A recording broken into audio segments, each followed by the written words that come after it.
Bonjour, c'est Vincent de l'école de plongée Aquadomia, un spécialiste de la formation plongée accélérée sur mesure de débutants au moniteur de plongée loisirs, au moniteur de plongée PEC à Marseille, Parc National des Calanques, où des fois il y a un petit peu de Mistral, hein, donc c'est pour ça que je me suis réfugié derrière ma console.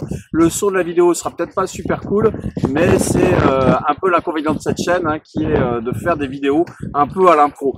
Donc celle-ci, elle est pour répondre à une question d'un auditeur qui me demande nausées et vomissements en plongée, est-ce que ça arrive?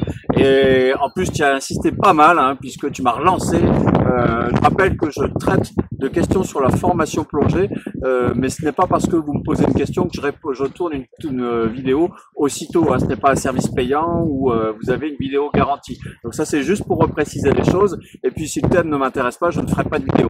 Alors sur nausées et vomissements en plongée, oui ça peut arriver. Par exemple, si vous partez avec un mal de mer, si vous n'êtes pas track, je rappelle que si vous n'êtes pas track, mieux vaut ne pas partir, mais ça peut aussi se déclencher sous l'eau. Et oui, il peut arriver de vomir sous l'eau. Pour ça, c'est assez simple, hein. Il suffit de retirer le détendeur et le reprendre après. On peut aussi vomir dans le détendeur, mais après on risque de respirer sans vomi. C'est pas terrible. Donc ça, c'est une des circonstances dans lesquelles ça peut arriver. Après, il peut y avoir aussi tout ce qui est problème qu'on a d'habitude, où on se sent pas bien et où on peut avoir ce genre de soucis à gérer. Enfin, il peut y avoir aussi, je pense, hein, après, je ne suis pas spécialiste des accidents, je n'en ai jamais côtoyé beaucoup et je n'en ai jamais fait beaucoup, hein, et essayant de plonger de la manière la plus conservative possible et la manière plus préventive possible pour éviter justement ce cas de figure.